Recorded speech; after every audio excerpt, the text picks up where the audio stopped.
Hola a todos, este es su espacio El Buen Lector. Continuamos con este fascinante libro La vida empezó en América. Un encuentro con los extraterrestres, escrito por Bitconovi.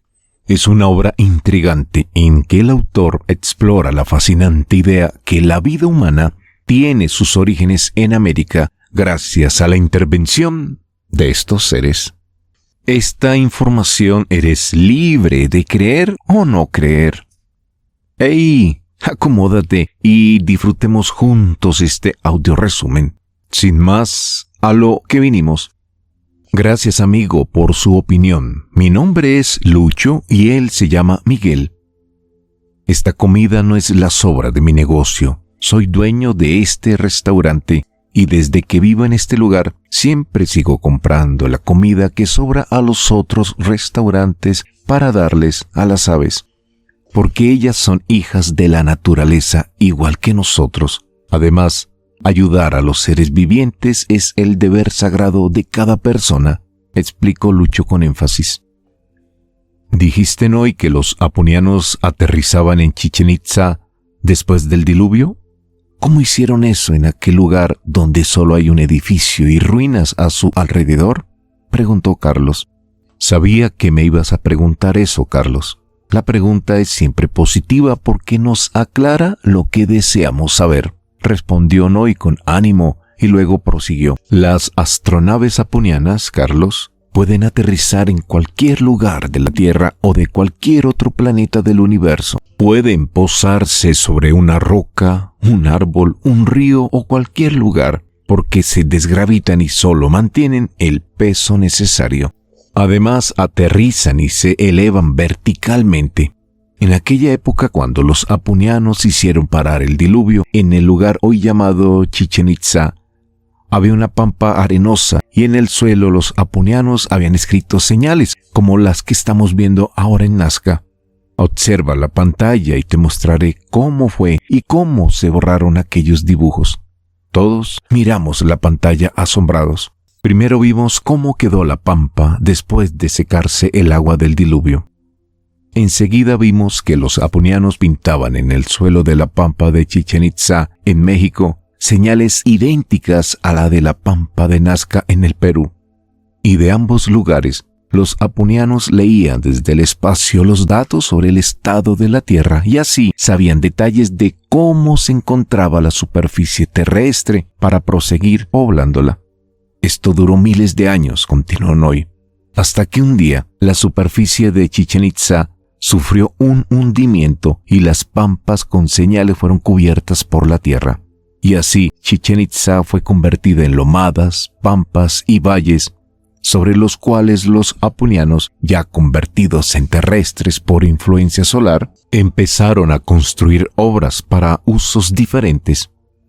Nosotros los apunianos hemos hecho construcciones iguales en las regiones que hoy se llaman Francia, Egipto, Italia, España, Inglaterra, Grecia, Rusia y en todas partes de la tierra donde había necesidad de hacerlo.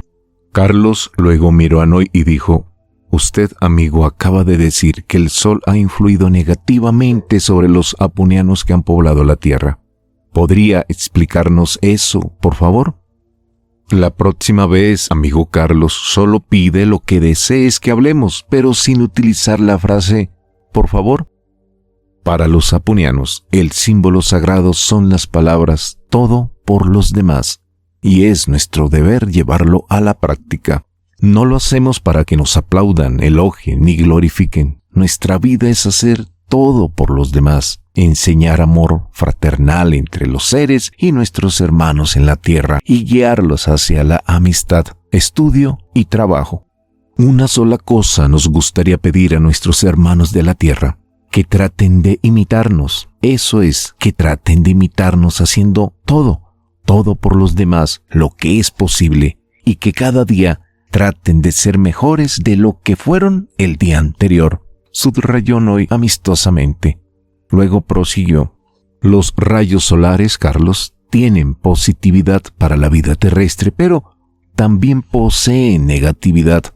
Los rayos solares han bloqueado y neutralizado los poderes que tienen las células cerebrales de los seres. Solo les engendran mucho egoísmo. También negativiza con el egoísmo las plantas, el agua y todo lo que existe sobre la tierra. En la vida de los terrícolas, las palabras yo, mío, para mí, son las que más se usan y escuchan, pero en el diccionario aponiano estas palabras no existen, subrayó Noy. En ese instante, la pantalla mostró un grupo de personas compuesto de hombres, mujeres y niños de raza negra, echados boca abajo sobre la tierra de una chacra arada y encadenados unos a otros de pies y manos. Al costado de los tendidos 5 hombres jóvenes con látigos en las manos y uno de edad avanzada, pistola al cinto, estaban parados observando a los que se encontraban tendidos en el suelo boca abajo, pegados con las narices en el polvo de la tierra removida. Lo que ahora observamos en la pantalla, habló Astel, es un episodio de egoísmo del hombre que ocurrió en la época llamada esclavitud y que presencié en una aldea al sur de los Estados Unidos de América en el año de 1804, cuando regresé a la tierra con la intención de positivar a los terrícolas y guiarlos para que dejaran de practicar el martirio de la esclavitud, el más horrendo crimen del egoísmo que los rayos solares crearon en la mente del hombre, subrayó Astel, mientras la pantalla mostraba cómo los esclavos negros, hombres, mujeres y niños que se encontraban tendidos en el suelo, soportaban fuertes latigazos que les aplicaban los torturadores, adiestrados especialmente para eso. Al principio, cuando los verdugos empezaron a azotar a los esclavos tendidos, todos los que recibían golpes gritaban del dolor y sollozaban, pero según pasaban los minutos, el llanto disminuía, porque los más débiles se morían de los golpes que recibían. Primero se callaron los niños, luego las mujeres y después los hombres, uno por uno, hasta que se silenciaron todos. El jefe que dirigía las torturas dio orden a los verdugos para que se retiraran del lugar. Unos minutos después, él también se fue tras ellos, y los muertos quedaron cubiertos por las moscas e insectos sin que nadie se preocupara de enterrarlos. Dijiste, Astel, que aquella vez habías regresado a la tierra con la intención de cambiar la esclavitud por la paz. ¿Cuántas veces has venido a la tierra con la misión de hacer bien a los terrestres?, preguntó Carlos. Esa vez que estamos viendo en la pantalla fue la número 508, respondió Astel con amabilidad. ¿Por qué tenías que venir tantas veces, Astel? ¿Acaso tú no tienes poderes para desaparecer la esclavitud de una sola vez? Tienes razón de preguntar, Carlos. Es cierto que yo he podido lograr la abolición de una vez, pero eso sería obligar a los hombres para que hagan lo que yo quiero y no por su propia voluntad. Eso nosotros de Apu no podemos hacer. A los terrícolas hay que positivar y convencer para que ellos mismos hagan lo necesario y así tengan la idea que ellos solo son capaces de hacer lo positivo.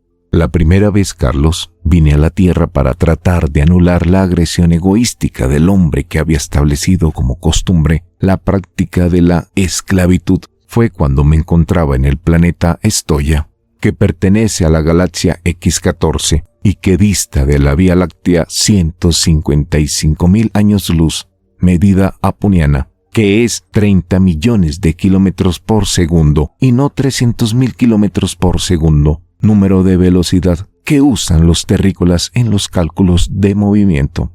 En el planeta Estoya, los aponianos que allá trabajaban revisando el espacio sideral infinito afirmaban que en el planeta Tierra seguía existiendo el deplorable e inhumano sistema de la esclavitud, y que una parte de los terrícolas seguía gozando con las terribles torturas que aplicaban a sus semejantes y que se negaban a aceptar que cada persona nace libre y con derecho sagrado de trabajar, estudiar, querer a los demás y vivir libre sin hacer daño a los otros seres. Entonces decidí viajar a la Tierra para intentar corregir la actitud negativa de nuestros hermanos de la Tierra y ayudarlos para que empezaran a vivir positivamente, abrigados por las bellezas de la paz, igualdad y amor, elementos indispensables para la vida. Vine a la tierra en el año 1314 y me establecí en la Navarra francesa. Me puse en contacto con el rey de Francia, Luis, que era una persona muy comprensiva, porque había tenido contacto con otros aponianos que lo habían visitado cuando estuvieron con las familias aristocráticas de Inglaterra. Me presentó como consejero de la familia aristocrática de Rusia y le dije que había venido para conocer los países de la Europa occidental. Luis me recibió con mucho agrado y yo empecé a positivarlo para que aprovechara la gran influencia y tratara de convencer a los gobernantes de las naciones esclavistas para que llegaran a un acuerdo y pusieran fin a los espantosos tratos que los esclavos recibían de sus hermanos, hombres y mujeres. A pesar que en aquella época la esclavitud era una costumbre considerada como forma de vivir y se practicaba desde hace muchos siglos antes de la era cristiana, según el lenguaje de los terrestres, y por eso era sumamente ofensivo para los esclavistas hablarles de la libertad de los esclavos. Durante el tiempo que estuve en aquel entonces en Europa, logré positivar a varias personas de las familias de los reyes de Francia, y así logré que el rey Luis de Francia proclamara la libertad de los siervos, y regresé a la galaxia X14, porque la gente de aquel mundo estaba sufriendo de fenómenos del espacio que habían provocado congelación alrededor de su planeta, y eso hacía la vida insoportable. Terminó Astel. Mientras la pantalla de tiempo, empotrada en la pared de la avioneta en cuyo interior estábamos, proyectaba todos los detalles de los temas que Astel mencionaba. ¿Lograste descongelar el espacio que está alrededor de la galaxia X14, Astel?, preguntó Fernando. Sí, Fernando, logré descongelar el espacio de la galaxia y la envolví con iones positivos para que la protegieran en el futuro, igual como lo hemos hecho con la Tierra, para defenderla de los rayos solares que generan más de 6.000 grados de temperatura. Ese calor hacía la vida imposible en la Tierra cuando decidimos poblarla. Entonces, la envolvimos en un halo formado por los iones positivos y ellos dejan pasar el calor solar a la Tierra, solo lo necesario para la vida de las plantas y los seres. ¿Has intentado alguna otra vez de conseguir la abolición de la esclavitud después que estuviste con Luis? Sí, Fernando. Varios centenares de años yo he tratado de positivar a los esclavistas y a los terrícolas en general para que traten de poner fin a las torturas que aplicaban a sus hermanos, pero el avance era sumamente lento porque el egoísmo dominaba por completo la mente de los hombres. Pero, a pesar de todo, durante un par de siglos, los países europeos lograron suprimir la esclavitud casi por completo y solo existían en las colonias en África y en la región sur de Norteamérica. La escena de torturas que vimos al principio por la pantalla de tiempo y que ahora la está repitiendo ocurrió justo cuando yo había regresado de la galaxia X14 a la Tierra para tratar de eliminar el martirio de la esclavitud y cambiarlo por la igualdad. Para que mi ayuda fuese más natural y positiva, decidí encarnarme en un niño terrestre de la clase más humilde y luego tratar de ser elegido gobernante de un pueblo para así, con razón, por haber surgido de los pobres, empezar a guiar y enseñar a nuestros hermanos en la tierra para que tomen la decisión de tratar de ser mejores de lo que son y hacer el bien por los demás, afirmó Astel con sensatez. Entonces me dirigí hacia las aldeas de Kentucky con el propósito de unir a los pueblos norteamericanos que en aquella época del principio del siglo XIX estaban ocupando el sur de los Estados Unidos. Allá encontré a un matrimonio campesino compuesto por Thomas Lincoln y Nancy Hunt, ambos analfabetos, que vivían en una pobreza absoluta en un lugar donde no había colegios ni iglesias. Su casa estaba construida con esteras, no tenía puertas ni ventanas. Tomás era un hombre rudo, sin oficio, que para subsistir se dedicaba a cazar venados, porque debido a su carácter violento nadie le daba empleo. La esposa era una joven sin instrucción, pero poseía bondad del alma que la incitaba a hacer el bien por los demás, a pesar que era hija fuera del matrimonio de Lucy, que en el pueblo virginiano donde vivía había sido acusada varias veces por las incorrecciones que cometía. Me establecí en un bosque cerca de la casa de Tomás, observando el comportamiento de la señora Nancy, y así tomar la decisión para que ella fuese la madre del hombre que borrara y proscribiera la existencia de la esclavitud y lograse la unión de los pueblos del sur en una gran nación.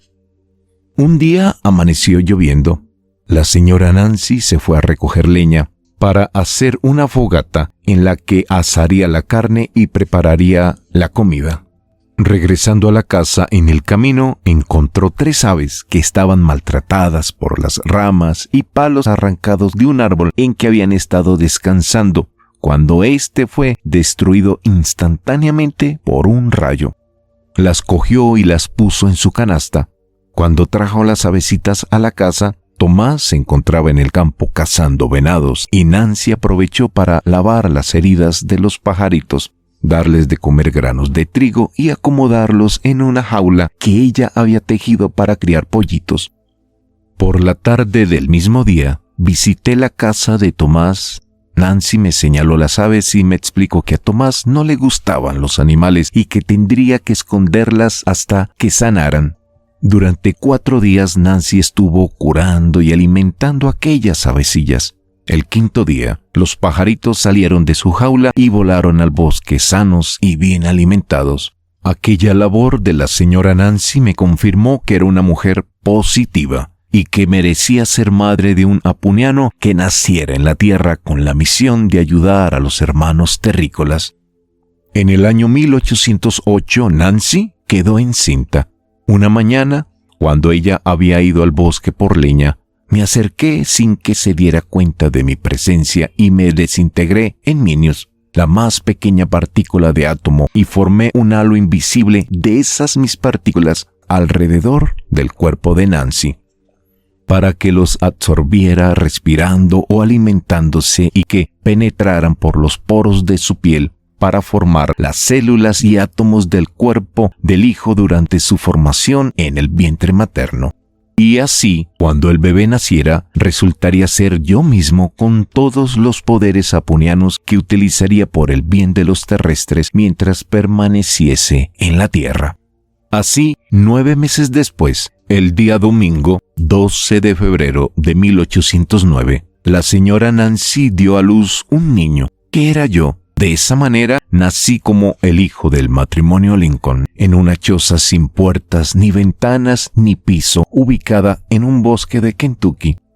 Pero lo que más me molestó en el momento en que nací como hijo del matrimonio Lincoln era la desesperación de mi madre Nancy, porque hacía varios días mi padre Tomás se había ido a cazar venados, y Nancy sola tenía que afrontar el parto y la alimentación de los animales domésticos. Pero, a pesar de todo, con mi pequeña ayuda mentalmente, logró atender todos sus deberes sin mucho sufrimiento. 3 días después, regresó mi padre Tomás y discutió agriamente con mi mamá Nancy, culpándola de no haberle avisado que iba a dar a luz para que él no se alejara del hogar, porque como padre del niño debería estar presente cuando éste llegara al mundo. Mi madre Nancy trataba de explicar a mi padre Tomás diciendo que ella no sabía el día ni la hora cuando iba a tener el parto. Pero él se molestó aún más y la acusó de mentirosa. Una semana después, mi padre reunió a sus amigos y me bautizaron dándome el nombre de Abraham. El papá exclamó alegremente: «Amigos, desde hoy nuestra aldea tiene a un nuevo ciudadano llamado Abraham Lincoln», explicó Astel, mientras la pantalla estaba mostrando todos los detalles de lo que él nos relataba. Y mientras tanto, Manuel, Carlos y Fernando estaban concentrados viendo los pormenores del asunto, esperando el fin de aquella vida primitiva y humilde que había vivido la familia Lincoln. Astel se puso pensativo. Parecía que estaba tratando de recordar todos los detalles de su vida en la tierra cuando era hijo del matrimonio Lincoln.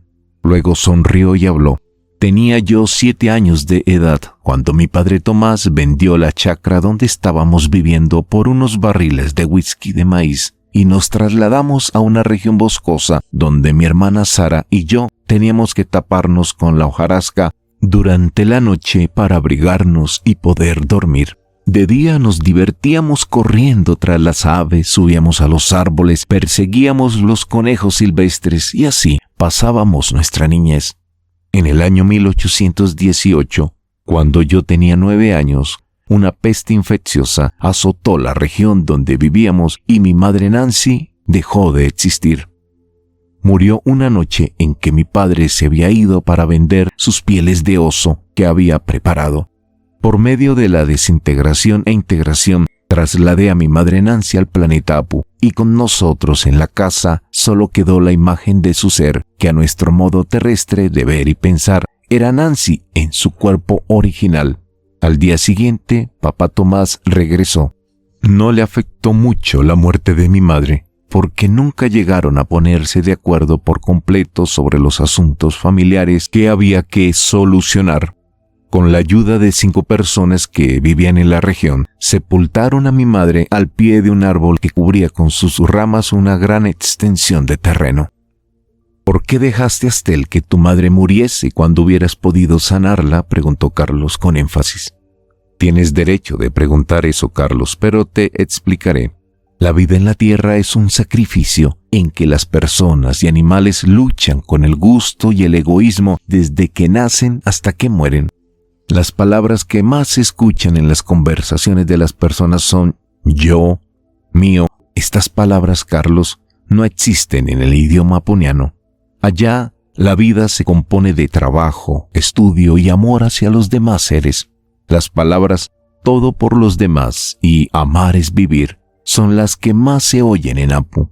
Yo hubiera podido curar a mi madre, pero esto habría servido solo para prolongarle los sacrificios en la vida terrestre. Para ella es más positivo vivir en Apu que estar sufriendo en la tierra escuchando llantos o viendo peleas, torturas, productos del egoísmo. Tarde o temprano, todos los mortales tienen que pasar por la vida espacial cuando se mueren, donde aprenderán a ser mejores para formar en la nueva encarnación las personas más positivas.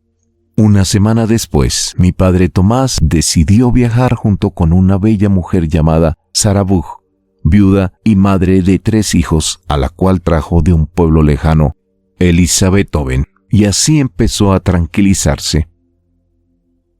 Aproveché entonces para positivarlo con el fin de que actuara a favor de mi propósito, por lo cual yo había nacido como un niño terrestre. Un día mi padre me llamó y me dijo: «Oye tú, chico, ¿te gustaría estudiar para aprender a leer y escribir?» «Sí, papá, muchas gracias», le dije con emoción. Él sonrió alegre y se fue a trabajar.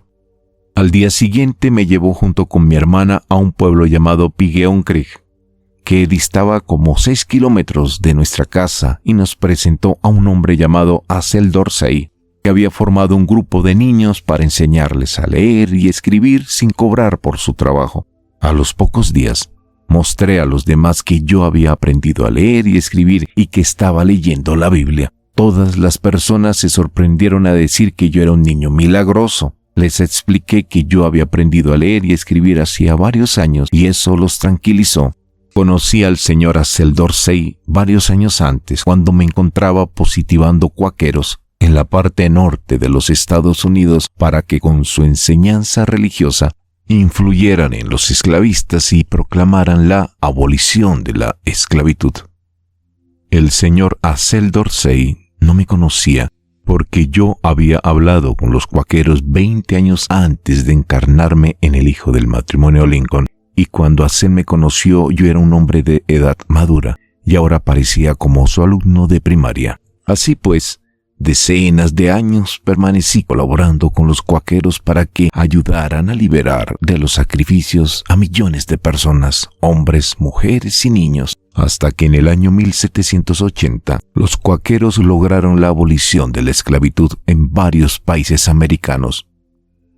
Mis progresos en la escuelita de Axel Dorsey fueron muy rápidos. según la opinión de los alumnos y el maestro, y cuando empecé a hacer pequeñas composiciones en prosa y en verso, se sorprendieron tanto que empezaron a tratarme de una manera respetuosa, como si yo fuera un científico. Eso me ayudó en mi acción para positivarlos y empecé a dar consejos a mis compañeros explicándoles que las personas deben vivir en paz, hermandad, trabajo y estudio, nutriendo la mente con amor hacia los seres y así tener una vida terrestre positiva, sabia y fraternal, sin guerras, esclavitud ni egoísmo. Había un grupo de alumnos que acostumbraban a sacrificar animales indefensos. Se reunían en los días de descanso y se dirigían por los bosques en busca de animales silvestres para hacer los sacrificios. Una de las más frecuentes torturas que aplicaban era poner carbón ardiente sobre el caparazón de tortugas vivas y se divertían viéndolas morir por el calor. Un día me puse a observar cómo sacrificaban a las tortugas.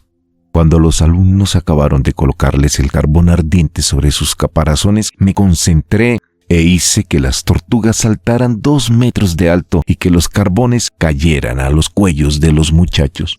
La sorpresa del salto que hicieron las tortugas y el dolor que sintieron de las quemaduras en los cuellos ocasionaron entre mis compañeros gritos de dolor y empezaron a huir del lugar.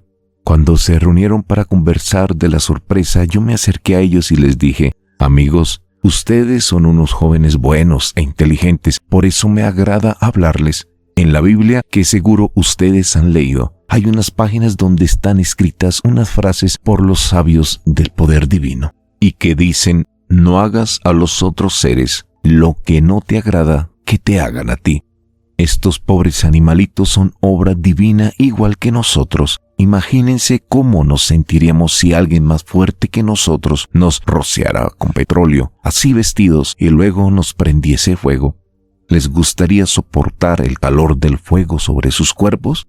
Siempre hay que acordarse de la frase sagrada que dice: todo por los demás, cuyo sentido nos enseña que tratemos de ser mejores de lo que somos y que hagamos el bien a los demás seres. Les expliqué con tono amigable. Ellos me miraron sorprendidos porque las palabras que escucharon positivaron sus inteligencias para que piensen positivamente. Son solo unos sapos, ¿para qué tanta habladuría?, dijo uno del grupo sonriendo. Son seres vivientes igual que nosotros.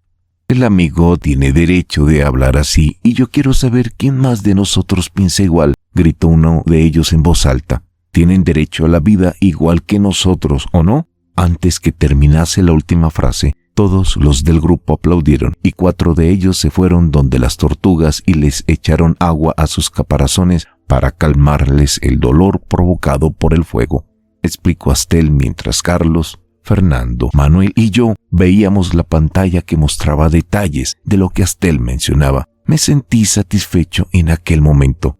Astel continuó: por haber influido positivamente en el pensamiento de aquellos jóvenes que acababan de liberar de las torturas a los inocentes animales, y para alegrar el ánimo de aquellos muchachos, les conté un par de anécdotas, las que les provocaron risas y alegría.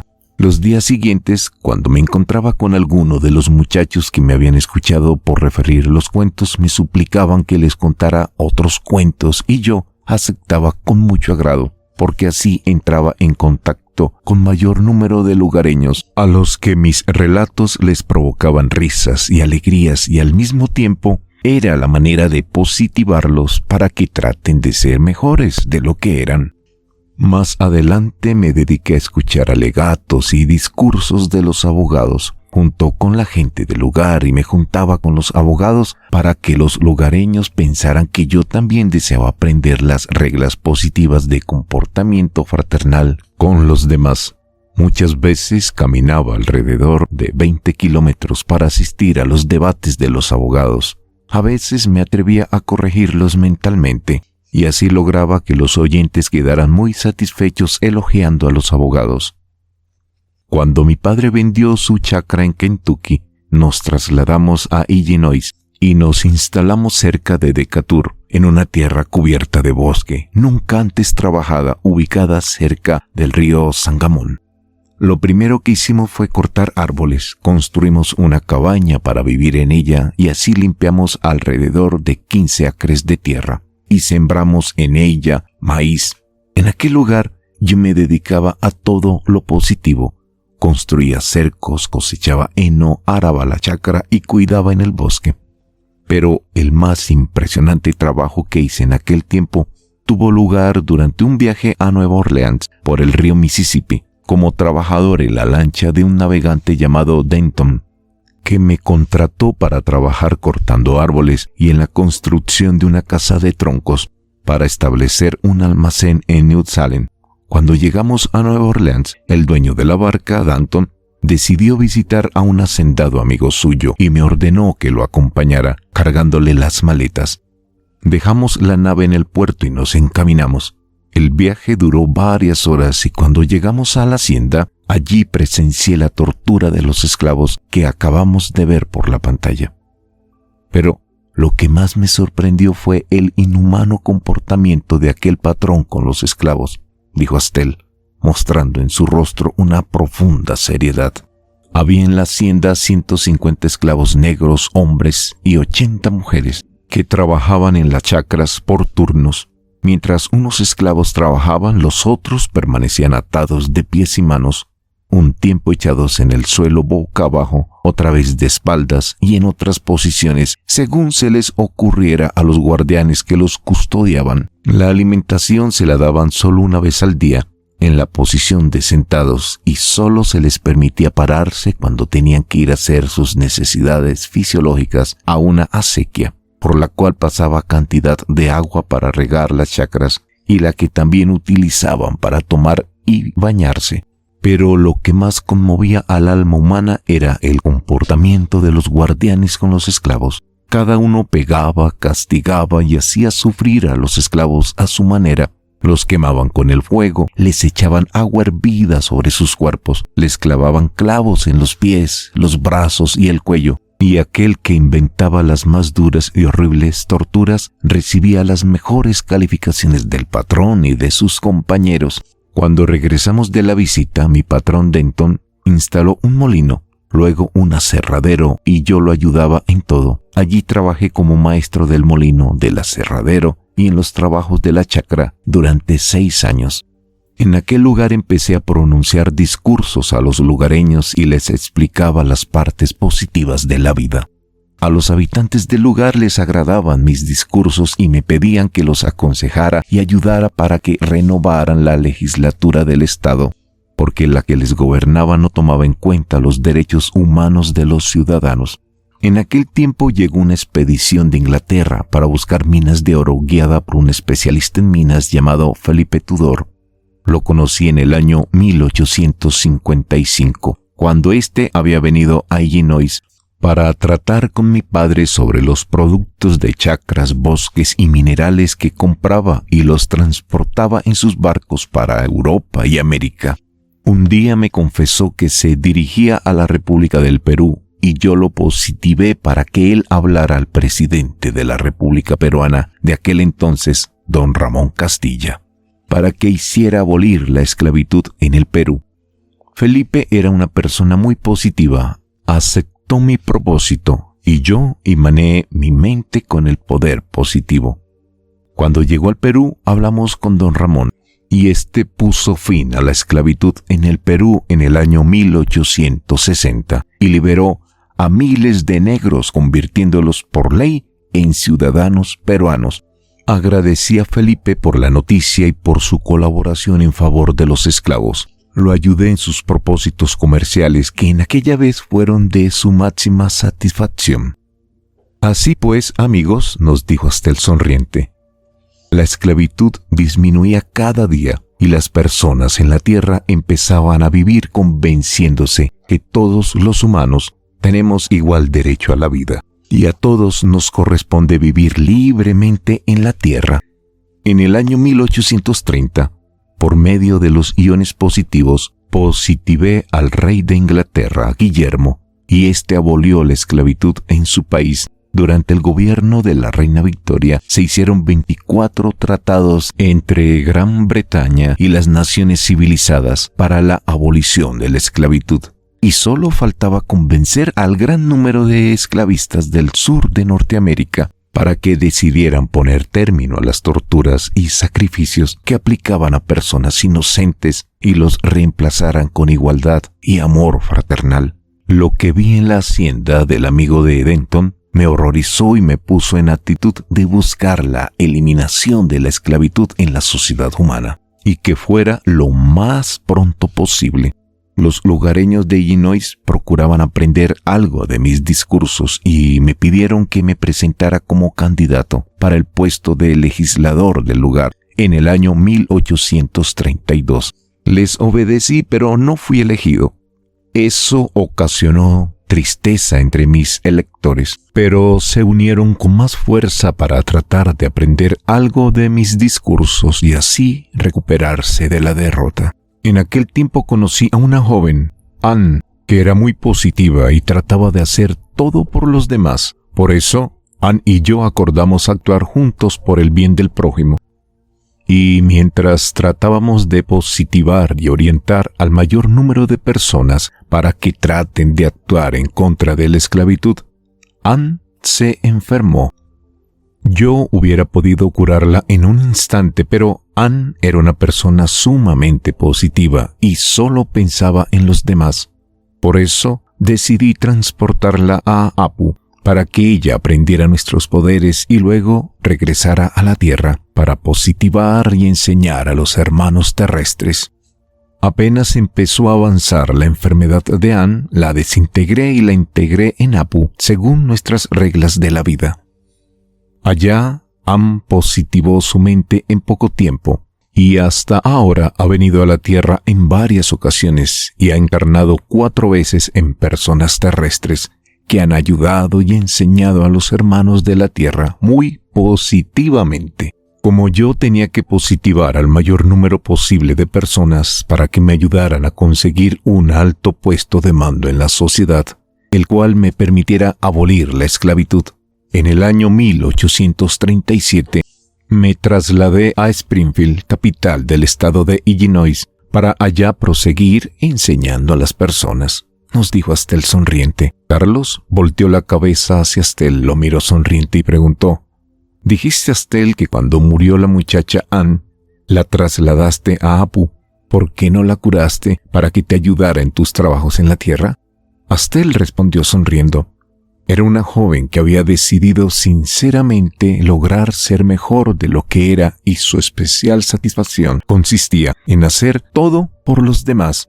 En la tierra no podía lograr activar totalmente su cerebro para así obtener todos los poderes mentales que ella quería sinceramente para ser mejor de lo que era y así poder cumplir con su aspiración de hacer todo por los demás. Por eso decidí transportarla a Apu para que allá activara toda su mente y así llegara a cumplir con su deseo».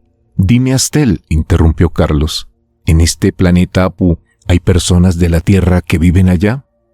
«Sí, Carlos, en Apu viven billones de terrícolas que se han trasladado en épocas diferentes que hemos poblado la Tierra.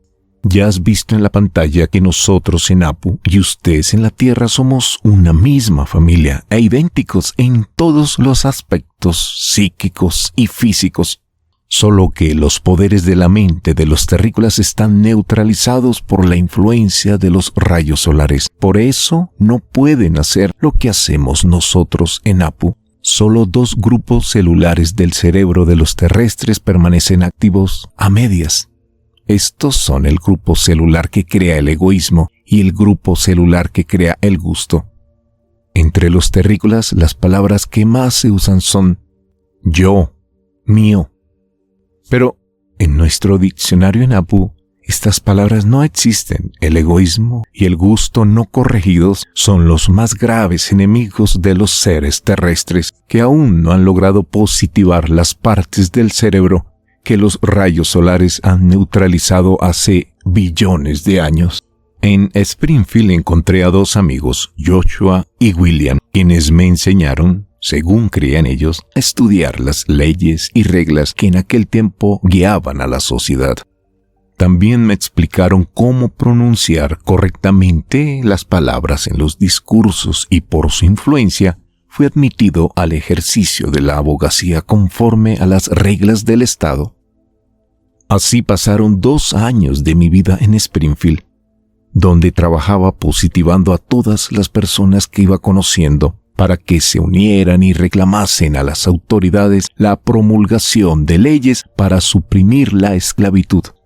En el año 1839, en Springfield llegó del sur una joven llamada Mary Todd, hija de un rico hacendado y principal exportador e importador de esclavos, que utilizaba todo su poder para que la esclavitud siguiera existiendo en todas partes de la tierra, porque decía que los pobres y negros eran mandados por Dios para que los ricos y poderosos dispusieran de ellos a su antojo, en torturas o trabajos, para comprarlos y venderlos, o para cualquier otra ocurrencia que viniese a la mente de los dueños.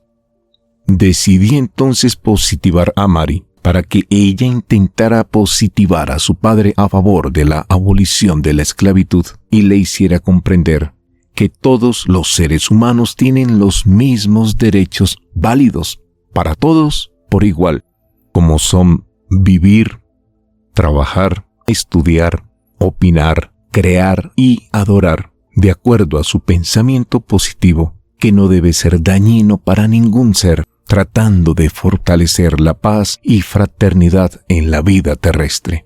Mary, por ser hija de una familia adinerada, tenía muchos admiradores quienes le ofrecían amor y matrimonio, pero ella no aceptaba a ninguno.